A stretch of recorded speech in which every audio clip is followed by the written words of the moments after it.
Bonjour à tous, merci d'être venus nombreux. Et je suis assez content d'introduire cet après-midi, cette journée, enfin cette demi-journée, autour de la librairie. Alors l'année dernière, donc cette première journée avait été consacrée au territoire de la librairie. Cette année, le sujet est tout à fait différent. Il concerne non plus la librairie, mais le libraire. Le libraire et plus précisément sa culture. On a voulu se poser cette question. On a voulu une exploration, alors une exploration à la manière aussi de ce que nous avions dit l'année dernière, à savoir des regards pluriels. N'attendez pas de cette journée, probablement pas une synthèse, mais plutôt des regards croisés, des regards différents. Pas forcément des regards qui s'opposent, mais en tout cas qui pourront vous fournir autant de points d'appui que possible. Alors, ce questionnement de la culture du libraire, ce questionnement de cet élément très professionnel qu'est la culture pour le libraire, va se faire en compagnie de plusieurs personnes, à la fois, là aussi, des personnes extérieures et des personnes de l'intérieur. Alors, nous aurons une représentante de nos partenaires les plus proches, de nos partenaires commerciaux, qui nous parlera de son regard sur les libraires. Nous avons aussi, et ça sera l'introduction, un regard de sociologue, un regard d'auteur aussi, évidemment, c'est celui par qui tout commence. Nous voulions qu'il ait aussi sa place aujourd'hui, et des regards de libraires dont les pratiques peuvent être communes, bien sûr, sans doute, mais aussi tout à fait différentes, sans doute, tout autant. Je citerai aussi Hélène Clémente, que certains d'entre vous ici connaissent, puisqu'elle travaille au syndicat de la librairie, et que lors d'une conférence, je l'avais entendu dire quelque chose d'assez amusant, qui était que la librairie était un sport de combat. Alors, je vais simplement conclure cette petite introduction en souhaitant que cette journée puisse être l'occasion d'un entraînement culturel à ce sport de combat.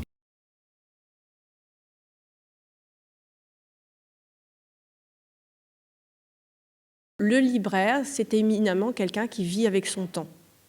Qui vit avec son temps, qui vit avec le changement de la société et qui doit suivre à la fois, transmettre une certaine culture, donc ses fondements, donc quelque chose qui est passé, et en même temps quelque chose qui est complètement en prise avec le présent. Il faut effectivement connaître un petit peu ces classiques, pour parler tout simplement. Mais connaître ces classiques, ça permet aussi de connaître un peu mieux, en qualité de lecteur éclairé, ce qui sort, ce qui existe, les influences, etc. En un sens, lire est une activité effectivement de déchiffrement du sens, mais c'est une activité critique pour tout le monde. Hein, les éditeurs, les auteurs, les libraires, voilà. On est en permanence dans cette activité, voilà. Et avoir un peu, entre guillemets, de culture générale, avoir lu quelques lignes de Diderot, savoir qui est Pierre Louis, par exemple, avoir lu quand même un peu Marcel Proust, Dostoïevski, etc., permet de comprendre ce qui se fait au présent. On ne peut pas concevoir la culture du libraire, la culture au singulier et le libraire au singulier. C'est-à-dire que dans l'esprit que j'ai, c'est les cultures des libraires. Les libraires démarrent généralement par... on crée par exemple sa librairie. Après un parcours spécifique, on va donner une certaine image à sa librairie, une certaine direction, le libraire créateur de la librairie. Mais ensuite, toutes les personnes qui rentrent dans la librairie doivent amener leur propre parcours et leur propre culture. Ce que j'attends par exemple des libraires qui viennent dans ma librairie, même au niveau des apprentis, c'est qu'ils amènent leur propre culture, leur propre connaissance, ce qui les a fait rêver, et non pas de se couler dans le moule de ce que moi, en créant ma librairie, j'ai insufflé. Et la librairie a une image, c'est celui qui a créé la librairie qui a mis cette image pour le différencier. On est indépendant, effectivement, il ne faut pas qu'on soit dans des moules identiques. Mais par contre, chaque libraire doit amener sa spécificité, le parcours qu'il a eu.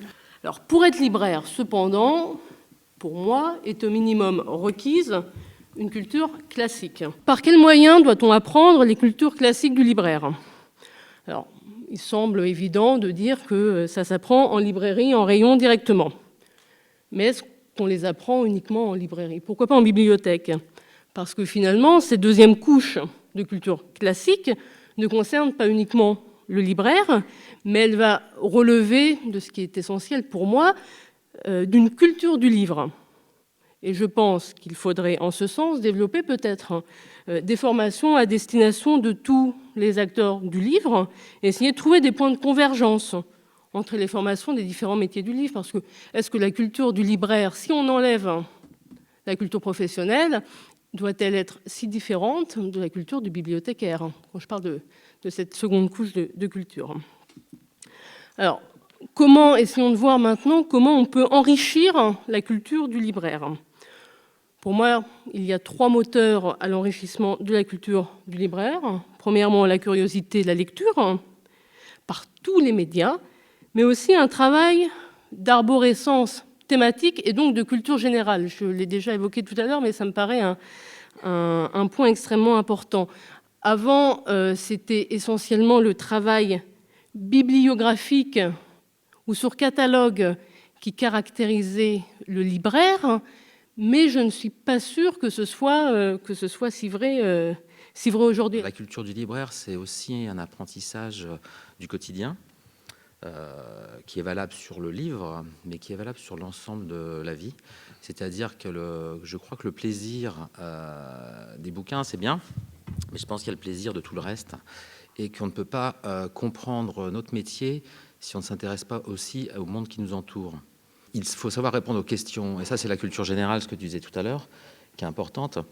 Et là c'est la curiosité, c'est la mémoire, c'est l'autonomie. Sur la base d'une culture classique, une culture propre à chaque libraire doit se construire, sans quoi toutes les librairies se ressemblent et ne sont que des points de vente, ce qui n'est pas suffisant et ce qui ne va pas défendre le métier de libraire.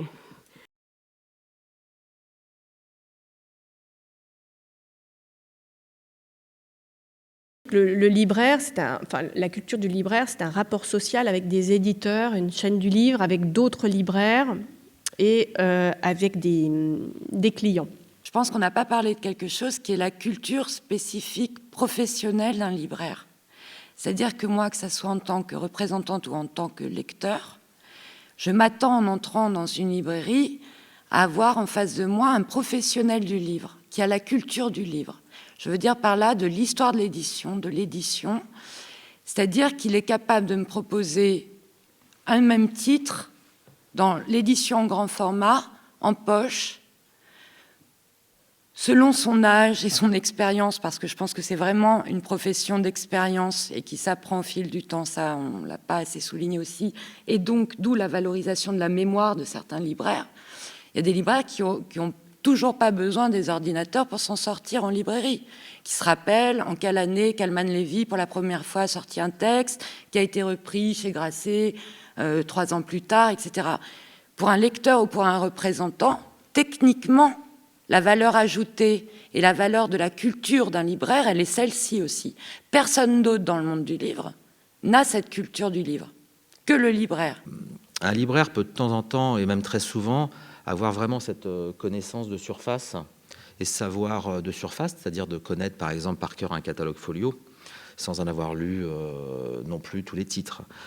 Mais on peut informer, on peut proposer aux gens aussi, en fonction du peu de savoir, pour qu'eux aient un maximum de connaissances. Je pense que dans la culture du libraire, il y a une chose qui est fondamentale, ce sont les catalogues des éditeurs. Vous pouvez connaître tout ce que vous voulez, il y a une réalité qui est qu'est-ce qui est disponible actuellement, qu'est-ce qui ne l'est pas. Notre culture commune, elle est celle décidée par des catalogues d'éditeurs. Et ça, quoi qu'on y fasse, on est face à cette réalité. Que cette culture soit plus large, plus diverse, qu'elle vienne être nourrie par d'autres supports médiatiques et tout ça, bien sûr. Mais finalement, personne, vous avez été à l'école, on est tous allés à l'école. Ce qu'on apprend à l'école, c'est que pas de culture infuse. Hein, on se fait taper sur les doigts, on ne sait jamais assez, on n'en saura jamais assez. Et ce qu'on apprend en devenant lecteur et en s'instruisant, c'est que la culture, c'est une infinité de possibilités et un monde infini, d'accord ? Donc, moi, la culture du libraire, tout ce dont je peux témoigner, c'est que c'est la culture de gens qui sont techniquement au courant de catalogues d'éditeurs. La culture intellectuelle, donc, qui doit être donc, diverse, la diversité, ça c'est très important, qui doit être émotionnelle aussi, hein, c'est des émotions qu'on essaie de transmettre à nos clients, c'est pas seulement je te vends un livre ou sers-toi, c'est je préfère une culture émotionnelle à intellectuelle. Et puis il y a aussi tout l'aspect culture pratique. Effectivement, les connaissances des chaînes, des métiers, etc. Et puis le moyen d'utiliser au mieux tout ce qu'on ne peut pas emmagasiner. Il faut faire attention à ne pas confondre culture et érudition. À un moment, c'est complexe. Nous sommes en formation permanente dans ce métier. Un libraire cultivé, c'est une praticité de la librairie. Je pense qu'on n'aura jamais fini dans ces milieux de la culture d'apprendre, d'être curieux, de continuer à découvrir des textes, et que ça ne se fait que dans un aller-retour entre le libraire, le représentant, qui va le dire à l'éditeur. C'est un aller-retour permanent. Et ce qui fait la valeur de cette culture des milieux du livre, c'est précisément l'hétérogénéité de nos cultures, mais l'échange permanent que nous avons entre professions. Parce que le libraire est un référent de la culture dans la ville et que probablement il est un des derniers dont l'espace est ouvert sur la rue et qui a cette possibilité d'échange sur la culture avec autrui.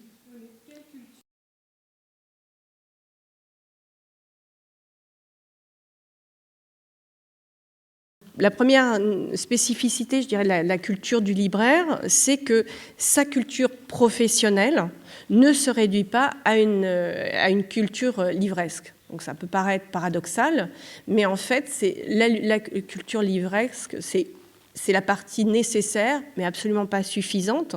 Et ce qui va faire son identité, c'est d'arriver à la faire dialoguer avec tout ce qu'il y a autour. Donc voilà, c'est une culture éminemment interactive avec un livre, entre un livre et un client, un livre, la littérature, un livre et puis l'offre éditoriale, etc., etc. La culture, elle doit être adaptée au lieu. Et finalement, où va s'exprimer la culture du libraire? Dans sa librairie. La culture du libraire, et en second lieu, la connaissance de son fond. L'on va attendre du libraire non seulement la culture classique, mais également la culture de l'existence du livre, en général, mais aussi dans sa librairie en particulier. Chercher une culture, la culture du libraire à tout prix n'a pas de sens. Sinon, admettons, moi j'ai travaillé une année en tant qu'apprenti quand j'étais à votre place à la librairie Compagnie à Paris. Donc si j'avais amené la culture de Compagnie à Bobigny, ça n'aurait pas marché. Cependant, j'étais avec ma culture de libraire à Compagnie.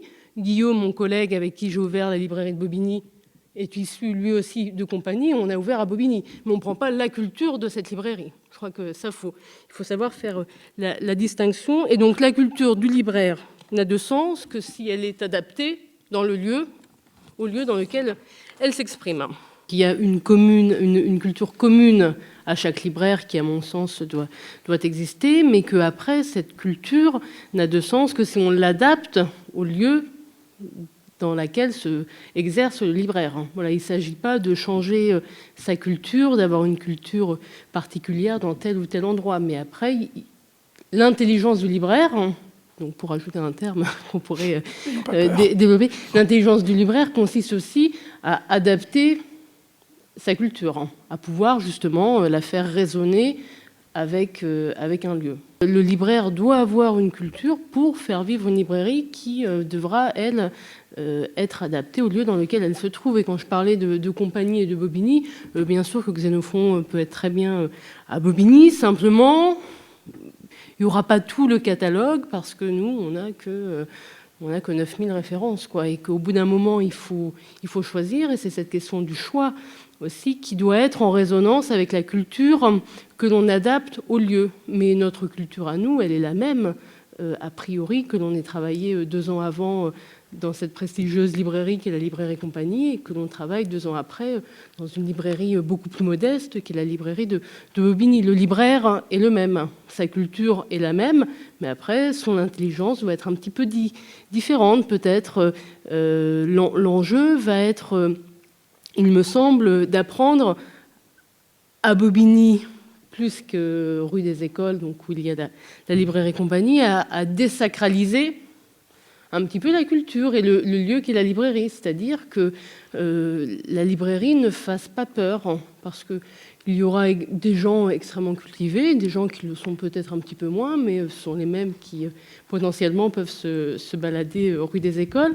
Mais à Bobigny, pour répondre à une obligation économique, cette librairie devra être pour tout le monde. Celui qui a l'habitude de fréquenter les librairies devra se dire, en voyant la vitrine de notre librairie, tiens, je vais pouvoir trouver éventuellement ce que je recherche.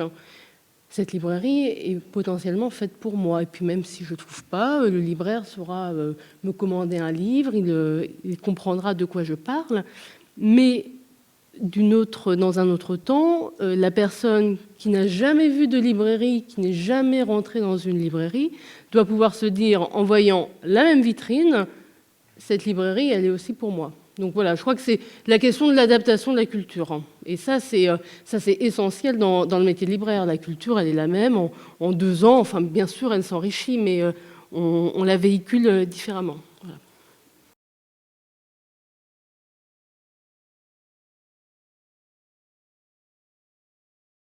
Avant même d'être une compétence, la culture, même au sens seulement savant, noble du terme, c'est une caractéristique du libraire pour les non-libraires.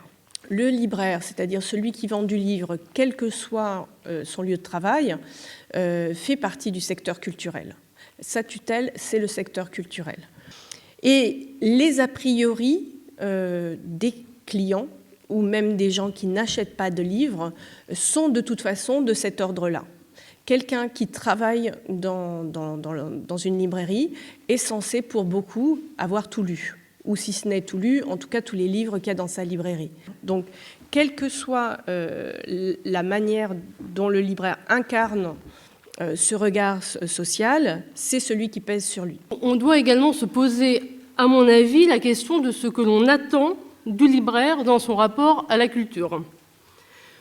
Le libraire généraliste doit donc avoir de solides connaissances générales et le libraire spécialisé doit avoir de solides connaissances dans un domaine particulier. Alors, vous me direz, on enfonce des portes ouvertes, mais je crois que c'est quand même des choses assez importantes. Alors, on va s'interroger pour essayer de savoir quelles sont les différentes cultures du libraire et en quoi elles sont garantes de notre métier. Alors, moi, je retiens 3 types de cultures. La culture classique, la culture universitaire et la culture empirique. Alors, la culture classique, pour moi, c'est celle qu'on apprend à l'école, ou alors qu'on apprend grâce à son milieu quand on est issu d'un milieu cultivé, ou qu'on apprend également grâce à un cours de culture générale, qui, à mon sens, devrait être indispensable maintenant dans les formations de libraires. La culture classique était un présupposé acquis avant la massification de l'école. Ça a été évoqué tout à l'heure. La culture universitaire, Frédéric parlait de la culture savante, de la culture des lettrés. Moi, j'appelle culture universitaire, mais il n'y a pas, c'est pas moi qui détiens le bon terme. Pour moi, c'est ce qui est présupposé acquis à l'entrée de l'université, plus tout ce que l'on apprend durant ses études. Alors, ce qui est présupposé ne veut pas dire ce qui est acquis une fois qu'on a passé son bac.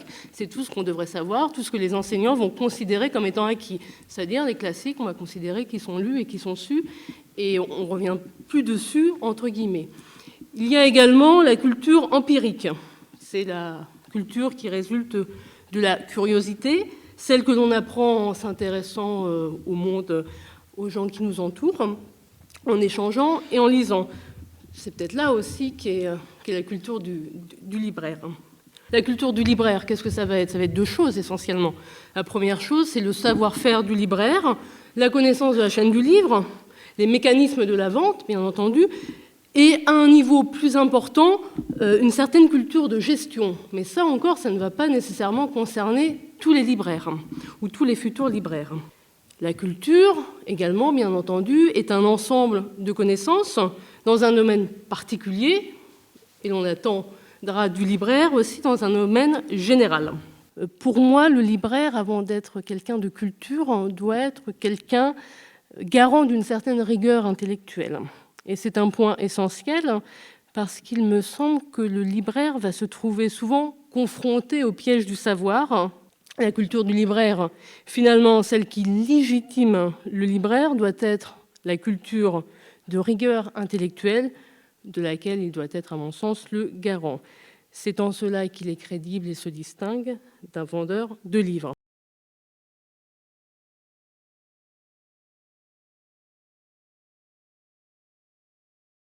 Quand un libraire défend un livre qui lui semble formidable, qui n'a pas eu peut-être un grand succès de presse, mais ça lui tient à cœur de le faire. Donc il veut que ce livre soit présent, donc il le commande.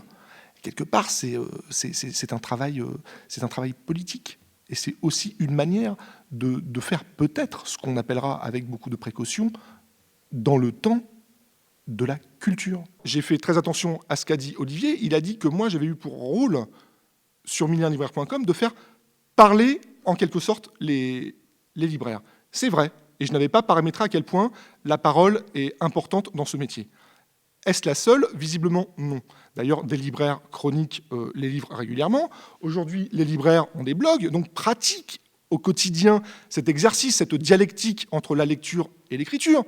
Vous savez que Julien Gracq a écrit un très très beau livre qui s'appelle « En lisant, en écrivant », mais ça vaut pour tout le monde, pas simplement pour les écrivains.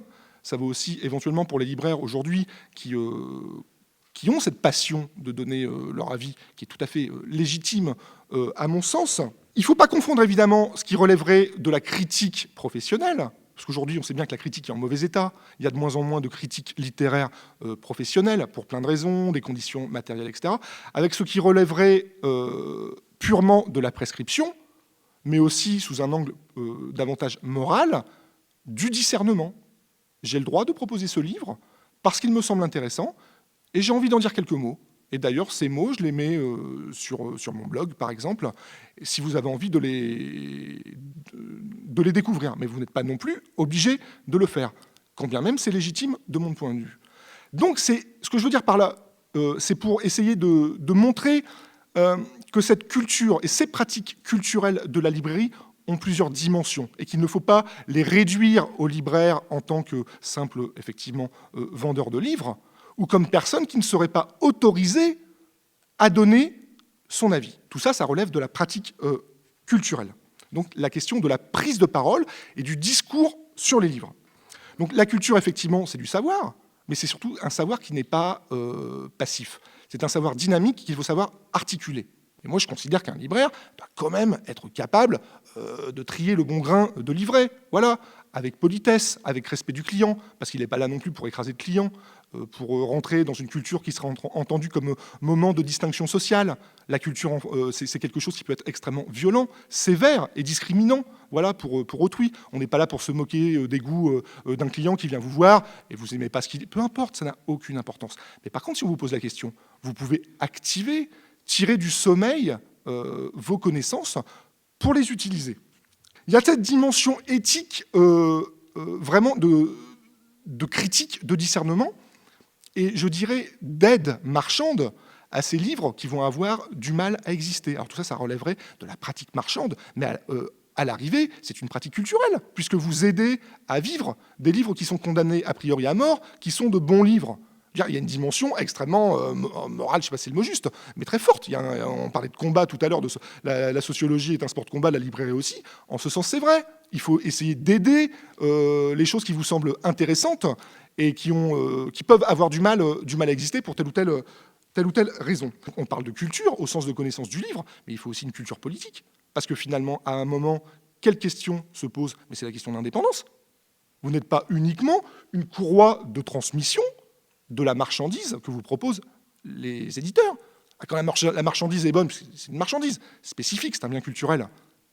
Il faut savoir dire non, il faut savoir être libre, autonome, mettre des frontières, pas être dans le copinage tout le temps, etc. etc. C'est très très difficile.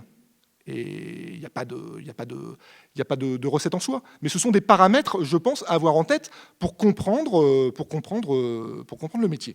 C'est la vertu de la culture de ces libraires, c'est de savoir faire politiquement des choix et de s'engager pour certains titres. C'est la manière de se positionner. Exactement. Mais de la même façon pour les éditeurs, de se faire représenter et d'avoir un travail qui est de culture au moment où le représentant, qui est de commerce et de culture, parce qu'en réalité, un libraire, et qu'on oublie trop souvent, c'est un marchand de culture.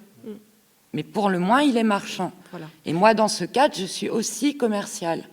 Ce qu'on perd de vue en parlant de culture, c'est-à-dire que cette culture, elle est aussi de positionnement économique, politique, et donc le choix doit s'effectuer. Mais la culture, c'est pas ça. C'est pouvoir, c'est pas savoir dans le moindre renseignement du moindre client, pouvoir donner une référence, et la référence la plus juste par rapport à ce que le client recherche, mais c'est d'être capable à un moment donné, alors soit dans l'interaction avec le client, mais à mon avis, ça c'est qu'un petit moment du travail du libraire. Le moment le plus long, c'est tout le moment qu'on ne voit pas, c'est celui où on a construit le fond de sa librairie, celui où on fait les sélections chaque mois avec la grille d'office. Le libraire, sa culture, c'est plutôt une potentialité.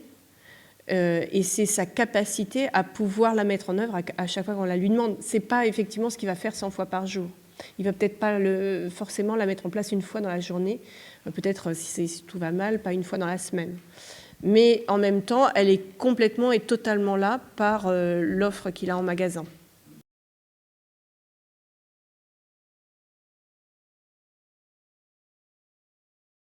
La culture du libraire, c'est son identité, on vient de le voir, et c'est aussi sa principale compétence, et là, elle est éminemment individuelle, c'est-à-dire que c'est avec tout ce que la personne sociale dont elle est porteuse à la fois comme connaissance et comme aspiration, et c'est évidemment ce qu'elle va connaître ou être en mesure d'ajouter à ses propres connaissances de base.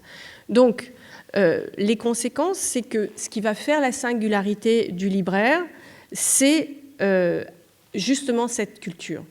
C'est à la fois un prérequis et ce qui fait sa singularité, c'est-à-dire, en fait, sa subjectivité.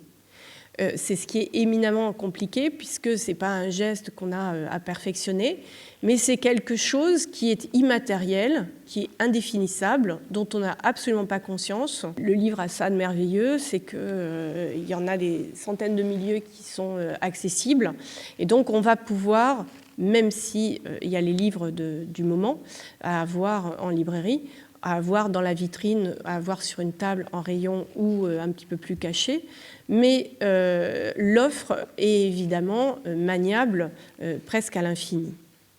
Donc cette subjectivité, il va falloir justement la mettre en scène, l'encourager, la travailler, la mettre en scène. Inversement, donc c'est la subjectivité, c'est-à-dire ce qui fait que vous êtes unique, et inversement, c'est aussi un mode de reconnaissance. C'est un mode de reconnaissance des professionnels, alors de la librairie, mais du livre, et en plus de la culture. C'est donc cette capacité à dialoguer, c'est-à-dire cette capacité justement à ne pas être une série, une pile d'assiettes ou une série comme ça de petites boîtes bien rangées, mais d'être quelque chose qui va pouvoir dialoguer, qui va pouvoir faire des ponts entre la culture que vous avez et la culture de l'autre. Être cultivé, c'est finalement être capable de défendre sa singularité et de parler à d'autres singularités et de faire parler ces singularités. Alors, c'est ce qui permet de se reconnaître et c'est aussi ce qui permet de participer à un langage commun qui suppose des mêmes fondamentaux. Alors, ce langage commun, c'est ce qui permet de dialoguer avec les éditeurs. Alors, quand on a une culture qui est quand même un peu plus dirigée vers un secteur éditorial, on peut travailler dans les librairies spécialisées ou travailler à certains rayons en particulier, mais c'est ce qui va faire qu'on va pouvoir travailler particulièrement une offre, donc avec des auteurs, avec des éditeurs, en se spécialisant, et aussi avec des représentants, c'est-à-dire de reconnaître l'autre, de savoir de quoi il parle, et que l'autre sache de quoi on parle, et de pouvoir à ce moment-là travailler. Et c'est ce qui permet d'une certaine manière de se reconnaître, de se faire connaître, de dialoguer. C'est ce qui permet aussi de se distinguer d'autres, alors d'autres commerces du livre, j'ai parlé d'autres librairies, mais ce qui permet surtout de se distinguer par rapport à d'autres commerçants du livre qui ne sont pas libraires. Je parle évidemment de la grande distribution, mais on peut parler aussi évidemment d'Amazon, qui vend beaucoup de livres mais qui n'est pas libraire. On peut parler aussi de certaines maisons de la presse qui ont un tout petit rayon de livres, qui présentent des livres, mais qui ne travaillent pas le livre, justement parce qu'ils ne travaillent pas la subjectivité autour du livre.